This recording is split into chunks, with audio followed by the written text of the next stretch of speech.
कृषि उपज मंडी मिर्जापुर में धान के दाम कम मिलने के कारण किसानों ने विरोध प्रदर्शन किया। मंडी प्रशासन और व्यापारियों पर मनमानी का आरोप लगाते हुए किसानों ने हाईवे पर चक्का जाम किया। देखिए खास रिपोर्ट। विदिशा की मिर्जापुर कृषि उपज मंडी में किसानों को धान का सही मूल्य नहीं मिलने पर किसानों ने विरोध प्रदर्शन किया है। धान का सही दाम नहीं मिलने पर किसानों ने व्यापारियों पर मनमानी का आरोप लगाते हुए मंडी प्रशासन के साथ मिली भगत का आरोप भी लगाया है, जिससे आक्रोशित होकर किसानों ने हाईवे पर चक्का जाम कर दिया। वहीं किसानों का कहना है कि मंडी में 3 से 4 दिन में धान की तुलाई होती है। पहले जहां 2800 रुपये और 2900 रुपये प्रति क्विंटल धान खरीदा जा रहा था, वहीं धान अब 2200 से 2400 के बीच खरीदी जा रही है।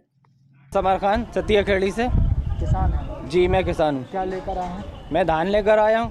ज़्यादातर 90% लोग यहाँ पर किसान धान लेकर ही आए हैं और अपने उपज का रेट नहीं मिल पा रहा है यहाँ पर, तो किसानों ने उसको लेकर चक्का जाम किया है।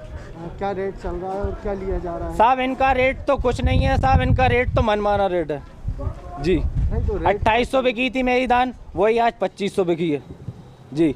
और परसों बिकी थी एक ट्राली, आज तक वो परसों से मंडी में खड़ी हुई है, उसको 2 माल बता दिया गया है। चारों तरफ से इनने परखी मारी थी और परखी मार के मेरा तिरपाल भी फाड़ा। उस टाइम पे चेक किया था इनने, लेकिन उस टाइम पे उन्होंने 2 माल नहीं दिखे थे तो जी। क्या किया गया आज मैडम आई थी, तहसीलदार मैडम, उनने बात करी अभी और मंडी के भाव भी देखे उनने, तो आके अभी बोल रही है कि 2 बजे से मंडी चालू करवाते हैं।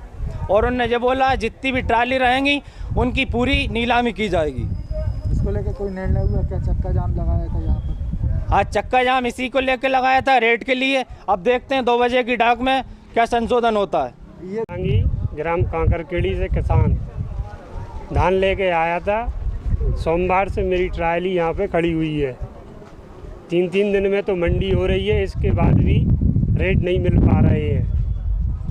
2800 रेट थे सोमवार को, आज वही धान 24 और 2300 बिक रही है। इसके लिए हमने चक्का जाम किया था। उसका अभी कुछ निर्णय तो नहीं हुआ, लेकिन 2 बजे के बाद मालूम पड़ेगा।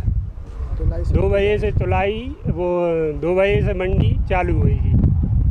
तहसीलदार मैडम आई थी अभी, उनने अभी चक्का का बोला है कि अभी आप हटा दो, 2 बजे से मंडी नीलामी चालू होगी। इसको लेकर और भी क्या तुलाई में आप लोग? तुलाई में मंडी यहाँ होती है, तुलाई पुरानी मंडी में होती है और पैसे कहीं मांदोगंज पे मिलते हैं, कहीं भरईपुरा पे मिलते हैं।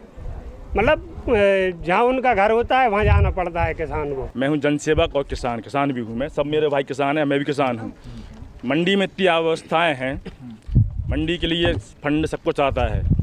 आप देखें साफ सफाई हुई नहीं है, बरसों से झंझड़ा, सालों महीनों से, दिनों से नहीं, बरसों से झाड़ू नहीं लगती यहाँ पे। कितनी धूल पड़ी हुई, गंदगी पड़ी हुई है। आज का मुद्दा तो ये था कि जो माल 2 दिन पहले 3000 रुपये कुंटल बिक रहा था, आज वो 2021 मांग रहे हैं। सेम क्वालिटी, ठीक है ना, एक ही माल, वही का वही माल, उसका एकदम से रेट डाउन हो गया। 2 दिन का बाहर के व्यापारी आ रहे हैं। अभी मोदी जी 3 कानून लेके आए थे कि व्यापारी आप कहीं भी खरीदो, आपको जो रेट ज़्यादा है वो भाव देंगे।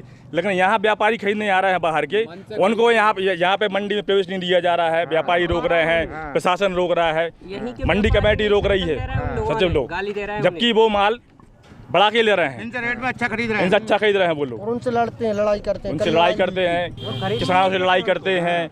जब उनकी मर्जी तो मंडी बंद कर देते हैं, जब मर्जी तो खोल लेते हैं। किसान तो क्या है, कोई है ही नहीं, किसान इंसान नहीं है। वहीं मामले में मंडी सचिव का कहना है कि अलग अलग मंडियों से धान के दाम मंगाए गए हैं, उस आधार पर खरीदी होगी। धान की अधिकांश 80% माल धान का आ रहा है और धान के रेटों में फ्लक्चुएशन होता है। धान 90% जो यहाँ बासमती धान आती है वो एक्सपोर्ट होती है और रेट बाहर के सेंटरों से आते हैं। जब 200-300 ऊपर भाव होते हैं तो मंडी शांति से चलती रहती है, और जब 200-300 रुपये डाउन हो जाते हैं तो किसानों को ये लगता है कि व्यापारी युति करके और उन्हें कम भाव में दे रहे हैं। वस्तुस्थिति ये है कि संपूर्ण मध्य प्रदेश में अगर सबसे ज़्यादा धान व्यापारी हैं तो वो विदिशा मंडी में हैं, और उपभोक्ताओं के प्रतिनिधि, परचेसर, आड़तिये सभी यहाँ पर माल खरीदते हैं। कंपेरेटिव प्रतिस्पर्धी भाव रहते हैं, किंतु उनको ये लगता है कि कल हमारा 300 रुपये ज़्यादा बच रहा था, आज कम क्यों है। ये फ्लक्चुएशन रेट ऊपर से ही होता है। किसानों को समझाने की कोशिश की गई है। अन्य मंडियों से भाव मंगाए गए हैं। रायसेन के भाव भी अभी 2400 से लेकर 2650 रुपये हैं, किसानों को बताया गया है। और पुनः 1:30 बजे के बाद नीलामी के लिए सभी व्यापारियों को निर्देशित किया गया है कि वो नीलामी स्थल पर उपस्थित हों और पुनः नीलामी कराई जाएगी। हंगामे के बीच तहसीलदार और पुलिस बल भी मौके पर पहुंचा। काफी समझाइश दी गई। वहीं तहसीलदार द्वारा अन्य मंडियों के दाम भी लिए गए। उसके आधार पर ही यहां खरीदी करने के निर्देश दिए गए हैं। आश्वासन के बाद किसानों ने चक्का जाम हटा दिया। Bureau report, MP news TV, Vidisha.